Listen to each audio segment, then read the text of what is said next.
Ngayong sunod-sunod ang pagtama ng bagyo sa bansa na sinabayan pa ng epekto ng habagat, isa sa mga dapat nating bantayan ay ang ating kalusugan. Para magbigay agapay sa ating mga kababayan na nangangailangan, makakapanayan po natin si Dr. Israel Francis Pargas, ang Senior Vice President, Health Finance Policy Sector ng PhilHealth. Yes, Doc Ish, magandang hapon po. Yes, magandang hapon, Angelique, at magandang hapon sa lahat. Unahin lang po natin itong leptospirosis dahil sa dami po ng lumusong sa baha at meron pang mga batang nagsiswimming dito. Ano po ba ang package ng PhilHealth na maaring maasahan ng ating mga kababayan? Oo nga, no, Angelique, at hindi natin maiiwasan yan kasi sobra ang dami ng pagbaha ngayon sa atin. Sa PhilHealth po kasi, dalawa yung pwedeng maaaring maibigay na benepisyo natin. Ngayon, meron na po kasi tayo na tinatawag na outpatient emergency benefit package na kung saan yung ating mga miyembro, kung sila ay nakakaranas ng simptomas ng leptospirosis, ay pwede na po kaagad-agad silang madala sa ating emergency room. At doon po kung mabibigyan ng lunas, gagawa ng laboratorio, bibigyan ng gamot, at hindi naman kailangang ma-ospital at pauuwiin at sa bahay o obserbahan, yun po ay covered na rin ng PhilHealth. Pangalawa po, kung kinakailangan naman na upon a consultation ay kailangan silang ma-admit or ma-confine, meron din po tayong pakete para po doon sa ating mga na-admit ng leptospirosis na nagsisimula po yung ating pakete sa around 21,000 pesos. Okay, ito naman pong dengue dahil ang lamok ay mahilig sa tubig at marami pong mga naimbak na tubig ngayon. Ano po ang benepisyo maaring matanggap ng mga miyembro ng PhilHealth sa Enhanced Benefit Package po? Yes, Angelique, actually yung ating dengue parang hindi na lang tuwing tag-ulan eh. Parang nagiging buong taon na siya. But for benefit package again, meron po tayo ng tinatawag na outpatient emergency room package kung hindi kailangang ma-admit pero dadala tayo sa emergency room. Pero kung ma-admit po tayo, meron din tayong benepisyo. Una, halimbawa, dun po sa dengue fever or yung mild dengue lamang, ang atin pong benepisyo dyan ay umaabot ng around 18,000. At kung ito naman po ay maging dengue severe or dengue hemorrhagic, ang atin pong pakete ay umaabot sa around 58,000 pesos. Okay, isa pa ho dahil masama nga po ang panahon ngayon, problema rin po kung papaano tayo makaka-access sa malinis na tubig at pati po pagkain. So posible rin po na magkaroon tayo ng sakit sa tiyan. Pwede po ba gastroenteritis, yung mga tinatawag na mga waterborne illnesses? Ano po ang package natin dyan? Yes po, Miss Angelique, no?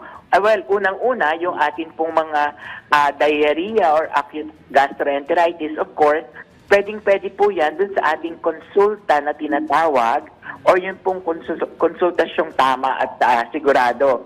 Ito po yung ating mga accredited facilities na kung saan ito ay nagbibigay ng ating mga primary care benefits. So, nandun po ang libreng konsultasyon, libreng laboratorio, kasama yung examinasyon sa dumi, at kung kinakailangan ng antibiotiko or gamot, kasama din po yung libre na makukuha sa ating accredited consulta providers. But, kung again, kailangang madala sa emergency room, so meron po tayong outpatient emergency room package at kung magstay tayo sa emergency room ng mga around 2 to 6 hours or 8 hours at hindi naman na-admit at pauuwiin, yan po ay covered ng PhilHealth.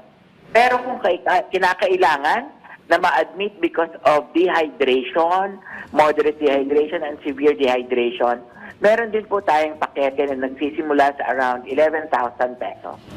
Okay, so paano na po dahil siyempre kapos din po ang pondo ng mga kababayan natin, lalo na kapag di sila nakakapasok sa trabaho o nakakapag-negosyo, kaya pa po ba nating makamit itong zero billing, especially kung sila po ay ma-o-ospital?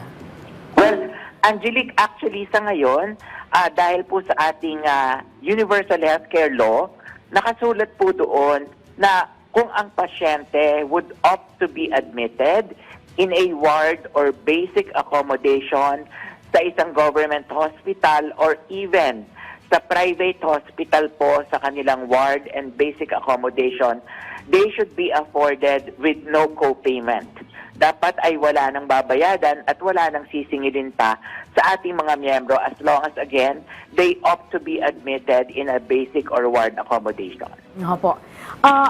Well, mas maganda po yung maging maaga po tayo, no? Hindi ho natin iintayin na ma-ospital pa tayo.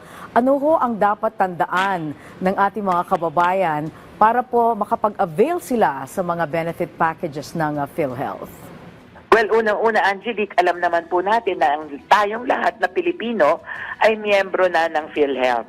Pero syempre, mas maganda po na kung tayo ay rehistrado para po pagdating sa ating mga ospital, kung kinakailangan, wala na po tayong mga dokumento na hihingin.